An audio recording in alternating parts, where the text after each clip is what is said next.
At Lowe's, every pro is an MVP to us. It doesn't matter how big or small your business is. If you're a plumber, roofer, electrician, or remodeler, your business earns back when you spend, gets exclusive offers, and paint rewards. It all adds up to help drive your business. Join Lowe's MVP's Pro Rewards and Partnership Program today. Minimum purchase required. Earnings and paint rewards awarded as Lowe's e-gift cards. Exclusions, restrictions, and more terms apply. Valid through 12/31/22. See Lowes.com/L/pro loyalty terms. Subject to change. U.S. only.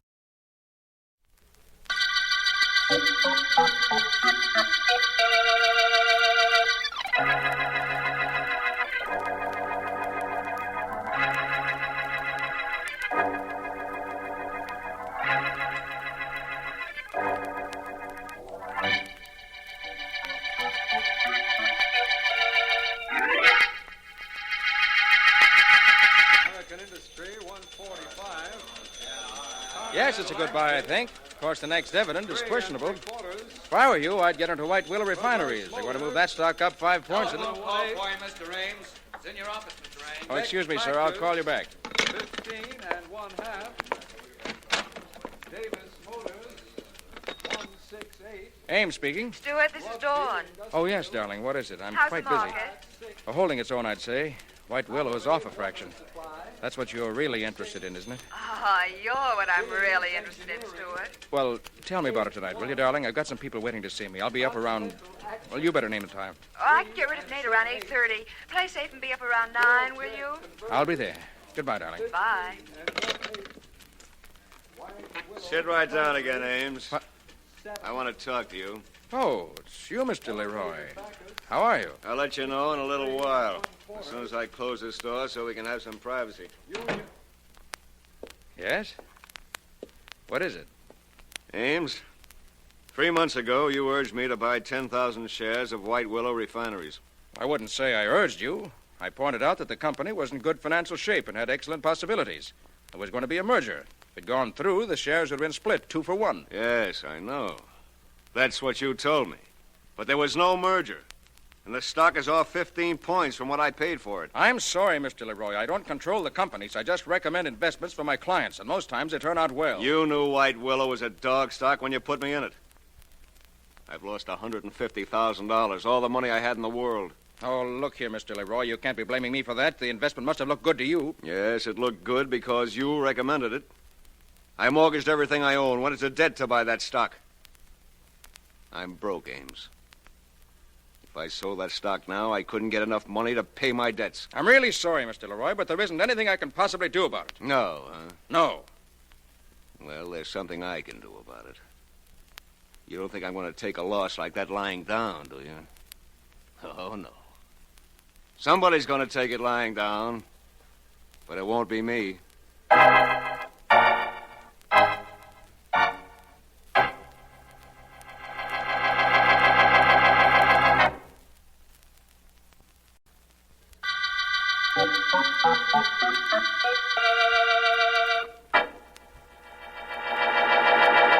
Oh, please, Nate, you know you have to leave. It's after 9 o'clock. Isn't it a funny thing about time, honey?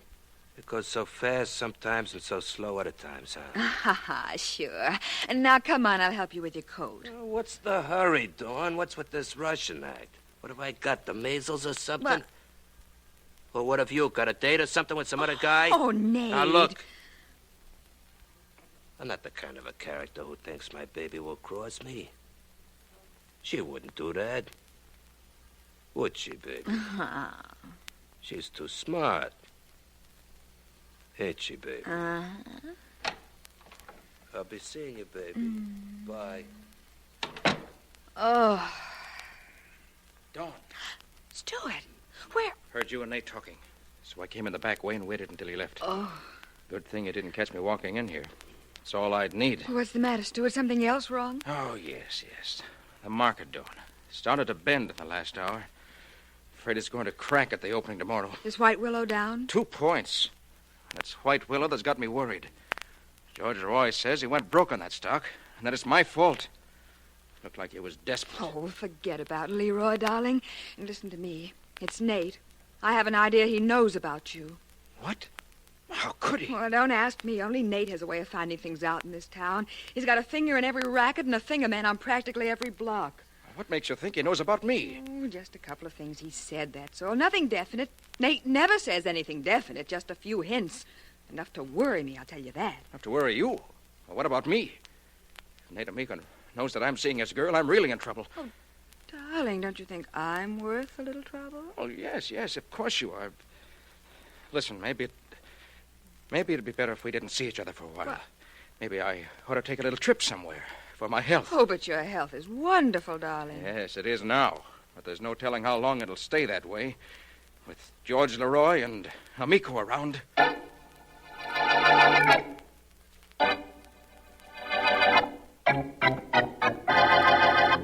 Sit down, Mr. Leroy. Sit down.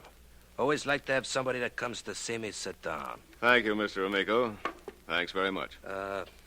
It is perfectly all right with me should you want to cut out that Mr. Amico stuff and call me Nate. I am known mostly to most people as Nate. All right, Nate. I don't want to take up too much of your time. I know you're busy. Never too busy. I shouldn't take time out for something on which maybe I can make a buck. What's your proposition, Mr. Leroy? Well, I don't exactly know how to begin. Okay, so I'll help you. Somebody's lost you up somewhere and you want him taken care of, right? That's approximately right, Nate. A man in this town has ruined me, left me with hardly anything. Whatever it is I have, I'm willing to spend to see that he gets what's coming to him. That sounds like a very reasonable proposition. I'm very glad to take the details under advisement. You should tell me what's going on. How much would it cost to kill a man, Nate? Oh, you want he should be knocked off, huh? Yes. Well, that requires a little working on, Mr. Leroy. It's a pretty hot town for killings. At DA, we got Markham. He's a rough character. Now, if you want this friend of yours worked on a little, that could be different. I want him dead. I see what you mean. Well, I could get him good and scared for you and wouldn't cost you too much scratch. I want him dead, I said. Yeah, I know. I heard you. Who is this guy you want should be suddenly taken dead? His name is Stuart Ames. Stuart Ames, huh? Yes, he has an office. I know all about him, Mr. Leroy. He's the guy you want killed, huh? That's right. How much will it cost me? I don't know. You see, I kind of have a reason I should kill that bum myself. Maybe this is one job I don't do for money. Maybe Ames gets knocked off just for the fun of it.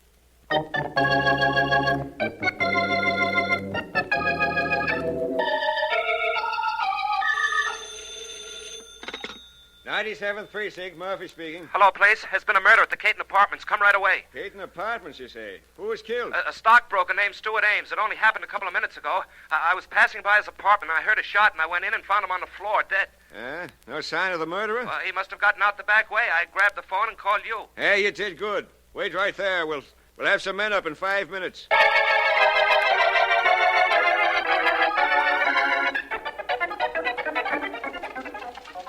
Oh, Miss Williams, has my secretary come back from lunch yet? Oh, no, Mr. Vance. Miss Deering isn't back yet. Anything I can do? Yes, I think so. Just a second, I'll come into the outer office. Miss Williams, will you get me the files on the last case we worked on? The $1 million murder case, Mr. Vance? I believe that's what Mr. Markham, the district attorney, called it. I have the files right here.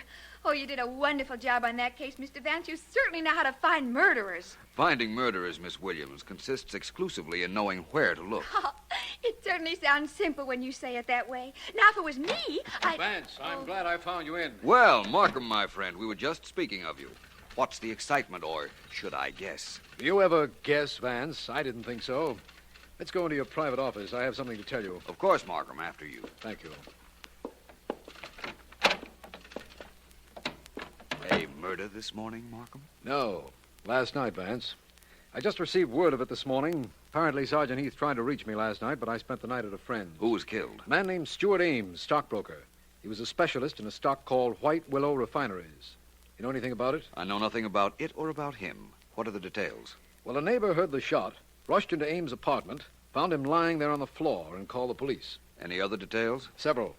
There was no sign of a struggle, no powder marks on the body, no disturbance at all in the room, and a cigarette was still burning in the ashtray. Only Ames didn't smoke. I see. Anything else? Yes.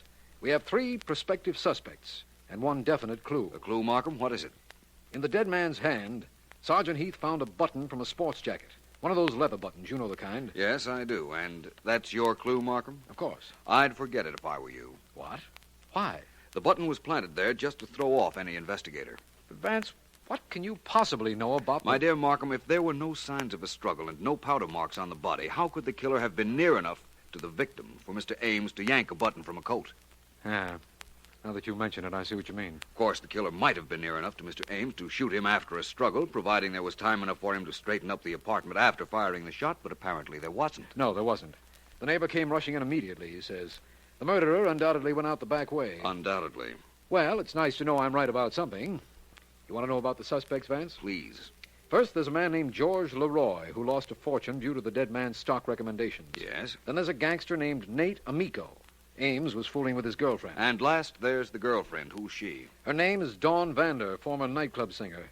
She's the one who supplied Sergeant Heath with the information about the two other suspects. She's being held at the apartment now. Is she attractive, Markham? From what I understand, she is. Well, in that case, what are we doing here?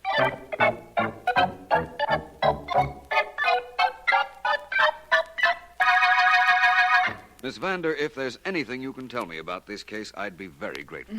I can't tell you anything if I don't know anything, can I, Vance? And if I did know anything more than I told the police, I'd tell you, wouldn't I? I certainly hope so. This was Mr. Ames' living room, I imagine? That's right. Oh, I wish I could help you. I do, too, Miss Vander. Markham. Yes, Vance? Come in, will you, please, Markham? Yes, of course. Something I can do? I think so. You can let Miss Vander go, for one thing. Oh, no kidding. Oh, gee, thanks, Vance. Is it all right for me to go, Mr. Markham? It is, if Vance says so, but please don't leave town, Miss Vander. We may need your testimony later. I'll be around. Thanks, Mr. Markham, and, Mr. Vance, I wish I could think of a way of thanking you. Forget it, Miss Vander. So long. Markham, you mentioned to me that Mr. Ames didn't smoke, yet there was a cigarette still burning in the ashtray when his body was found. Yes, a Menlo, king size. It was smoldering. Somebody, the murderer probably, tried to put it out but wasn't successful. You know how cigarettes sometimes keep burning? Yes, of course. No lipstick marks. You know better. We don't often get breaks like that. Sergeant Heath, incidentally, was very disappointed when you exploded his pet clue, the leather sports jacket button. I'm sorry. I thought it might save him some time trying to track it down. It did. He has another clue he picked up near the back door, Vance. Here, take a look. Book of paper matches, eh? It's the book. The matches are all gone. But look at the edge of the cardboard, Vance. There are several indentations, you see? Apparently made by a thumbnail. Well, that's not too unusual, Markham. Many people have the nervous habit of putting their fingernail into a paper match cover. Do it myself sometimes. Yes, I know. I've seen you. You didn't murder Stuart Ames, did you, Vance? Not that I remember. But I wouldn't be too surprised if it was the murderer who discarded this match holder. Seems to me we ought to make a survey of our suspects and find which one had a habit of putting his nail into the cardboard. Good. I must remember to tell Sergeant Heath to withhold any mention of our finding this clue. I wouldn't want the newspapers to get hold of it. Wouldn't you, Markham? Why not? Well, it's perfectly plain why not. If the newspapers print it, the murderer will know we're working on that angle, and he'll be extra careful when we interview him. He'll make sure he doesn't give himself away. That's very good logic, Markham. But I think that the newspapers ought to get the story. But, Vance, I've seen you do this very thing on other cases. You hold back some bit of evidence so that you can capitalize on it later on. Yes, I do, Markham. But those were other cases. This case is an entity in itself.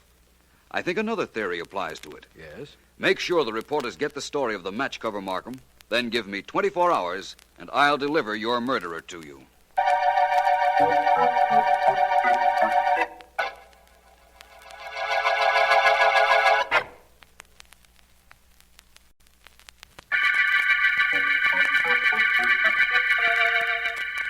This is District Attorney Markham.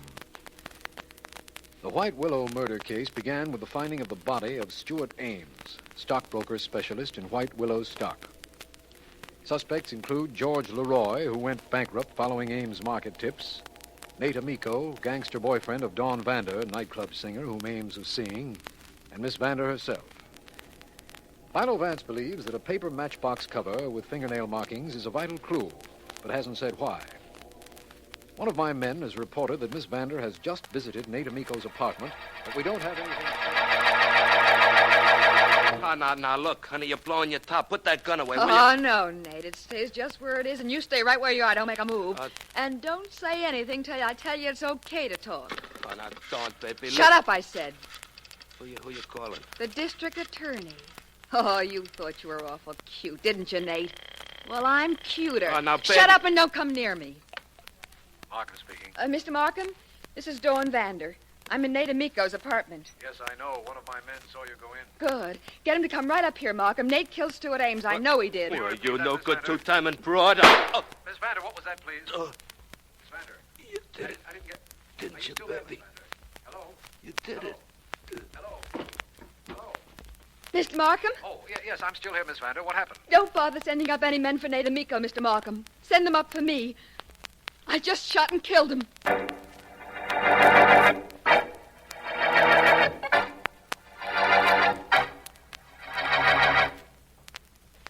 Do you want me to go in with you, Vance, or do you prefer to talk to Miss Vander alone? Either way, Markham. In that case, I'll leave you here. But first, Vance, may I ask you why you're going to see Miss Vander? Certainly, Markham. There are things in this case with which I'm not satisfied. I don't understand how you can say that.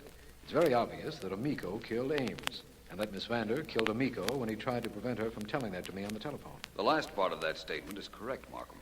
I have an idea, you have an idea, it was Miss Vander who killed Ames. Frankly, I don't have any such ideas, Markham. Oh. But just in case you did, I'd like to remind you, Vance, that Miss Vander uses a great deal of makeup, and there was no lipstick stain on the cigarette we found smoldering in Ames' apartment. I realize that practically removes suspicion from her. Then there's the clue of the matchbox. Miss Vander certainly doesn't seem to be the nervous type, does she? No, and while we're on the subject, she doesn't seem to be the type to carry paper matches either. But I'm going to see her regardless. As you say, Vance. Which cell is she in? First one to the right. I'll talk to her from the outside through the bars. Thank you, my friend. I'll see you later. Right. Come into Heath's office when you're through, will you, Vance? I'll do that. Miss Vander? Oh, hello, Mr. Vance. I'm sorry I'm being such a baby. I'm sorry you're being held in this detention cell, Miss Vander. But you will have to stand trial, you know. Yes, I know. I don't really care what happens to me at the trial either, Vance. As soon as I found out that it was Nate who killed Stuart, my whole world fell apart. When I questioned you, why didn't you tell me it was Nate? That would have saved you a lot of trouble and a prison sentence. I know, but I was afraid of him. Later, I thought it over, and when he tried to stop me from telling Mr. Markham, I shot him when he went for his gun.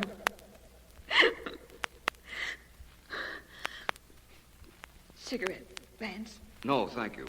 Here, I'll light it. I have my own lighter, thanks. It was self-defense, Vance.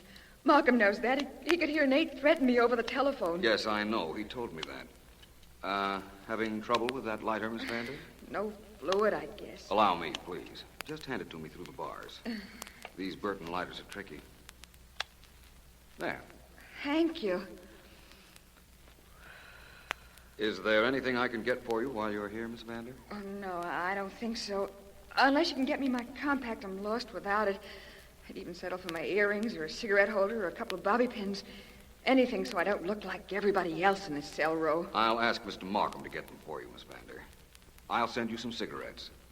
What brand are you smoking? Douglas Cork Tips. Right. Oh, thank you, Vance. Oh, no trouble, Miss Vander. After all, you did me a favor, you know. You mean by finding Stuart Ames' murderer for you? Yes. That is, if it was Mr. Ames' murderer you killed.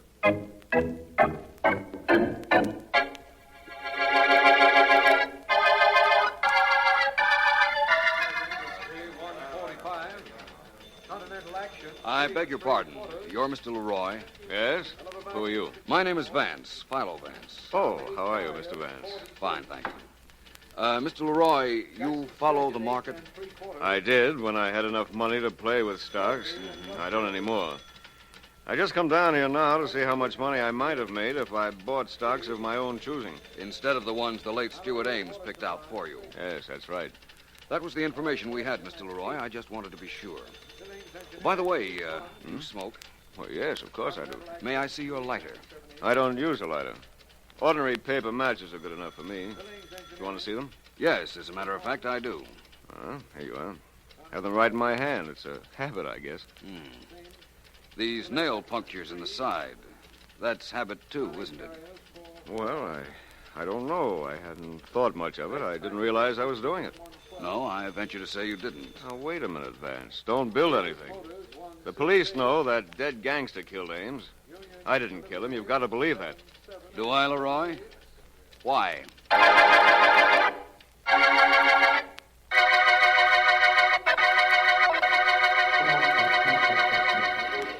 Well, Vance, you asked me to meet you on the corner of 5th Avenue and 57th Street. I did. Now tell me, where are we heading? Toward the solution of the White Willow murder case, I hope, Markham. See this tobacco shop? Yes, I do, but what has it to do with our case? Come on in here with me and find out. Very well. Gentlemen, may I help you? Yes, please, if you will. If I'm not mistaken, this store is the exclusive agency for Douglas cigarettes. That's correct, sir. We import them. Douglas cigarettes and Burton lighters. I'd like a carton of Douglas's, please. Cork-tipped. Very good, sir. Thank you. I'll have them wrapped. Vance, I don't know what you're driving at. You remember, of course, that it wasn't a Douglas cigarette we found in Stuart Ames' apartment. It was a Menlo. Of course. This carton is for Miss Vander. She asked me to get her some Douglas cork-tipped cigarettes, so I'm getting them. Oh, well, that's different. The cigarettes will be wrapped in a moment, sir. Is there anything else I can do? Yes. A Burton lighter was sold sometime recently, yesterday perhaps, to a very attractive young lady. I'd like to see the gentleman who waited on her. Well, if it's the young lady whose photographs are in the newspaper, sir, I'm the man.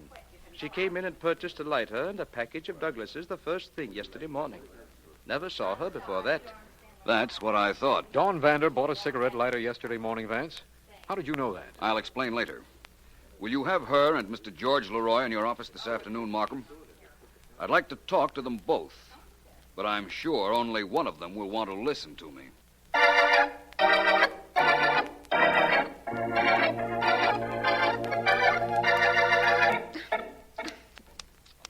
Darn. Having trouble with that cigarette lighter, Miss Vander? Yes.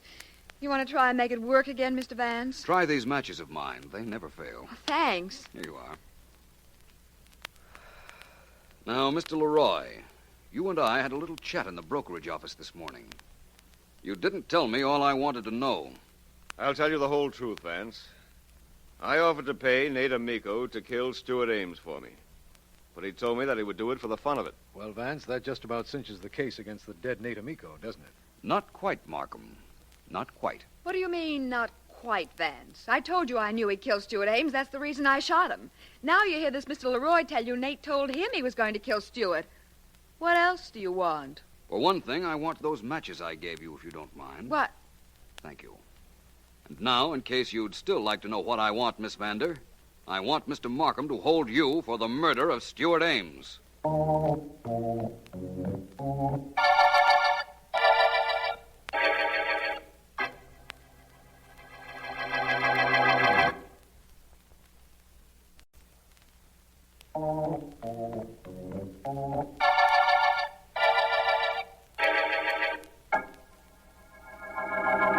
Miss Williams, will you please read back these notes on the White Willow murder case? Oh, sure, Mr. Vance. It'll be a pleasure. Nothing like combining fun and work, Miss Williams, is there? Oh, that's right. Especially when I get to work for you, Mr. Vance.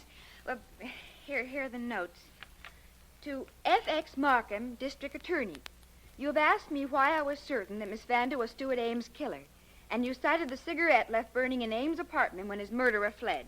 Go ahead, please. Yeah. You wanted to know how a girl could have left that cigarette there and there'd be no lipstick marks on it. Very simple. Miss Vander used a cigarette holder. It was one of the articles taken from her when she was in jail. Well, that's right so far. About her murder of Nate Amico. Apparently, Mr. Amico saw her enter or leave the apartment of the dead Mr. Ames immediately after she had killed him. He reminded her of this hold he had on her, and she killed him, too. Very cleverly, inasmuch as she had you on the telephone when she did. That was quite a trick. Please continue, Miss Williams. Right. Now, Markham, you will want to know why Miss Vander would kill a man while you were listening just to cover up another killing. The answer is simple. She had a perfect self-defense alibi. An alibi you would have given her, but she might have gone to the chair if Nate Amico had ever decided to talk about her killing Ames. Well, that's all there is so far, Mr. Vance. Would you please tell me how you knew it was she? Well, as I said, Miss Vander was clever. She knew about the clue of the matchbox cover with its nail impressions because she'd read about it in the papers. Uh-huh. She immediately went out and bought a cigarette lighter. The Burton's a little difficult to work at first, so I knew it was new when she tried to use it while I was visiting her. Right. Another thing, she realized we knew the brand of cigarette she had left in Ames' apartment, so she switched brands. Switched to Douglas's. But the clerk said he'd never seen her in the store before she bought the lighter. Therefore, that was another lie that came back to haunt her. From what I read, Mr. Vance, that other suspect, Mr. Leroy, well, he used to mark a match cover with his fingernail, just like the one that was left in Mr. Ames' apartment. Yes, he did. But he made no effort to hide that fact from me when I questioned him. He had nothing to hide, you see. Oh. Yesterday in Mr. Markham's office, I let Miss Vander have a book of matches. And while I was questioning Mr. Leroy, she was so interested, she forgot herself and used her fingernail on the match cover. Oh. Well, when I saw that and added up all the other factors I knew, I was certain she was the killer. You know the reason why she killed Ames, Mr. Vance? I think so. It seems that he was about to leave town and her. It also seems that when she came up to see him the night of the murder, he refused to either take her with him or return a lot of money he had borrowed from her. Well, that was enough reason for her to put an end to him. I guess that's right. And calling you in, Mr. Vance, was enough reason to put an end to the White Willow murder case.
At Lowe's, every pro is an MVP to us. It doesn't matter how big or small your business is. If you're a plumber, roofer, electrician, or remodeler, your business earns back when you spend, gets exclusive offers, and paint rewards. It all adds up to help drive your business. Join Lowe's MVP's Pro Rewards and Partnership Program today. Minimum purchase required. Earnings and paint rewards awarded as Lowe's e-gift cards. Exclusions, restrictions, and more terms apply. Valid through 12/31/22. See Lowe's.com/L/Pro Loyalty Terms. Subject to change. U.S. only.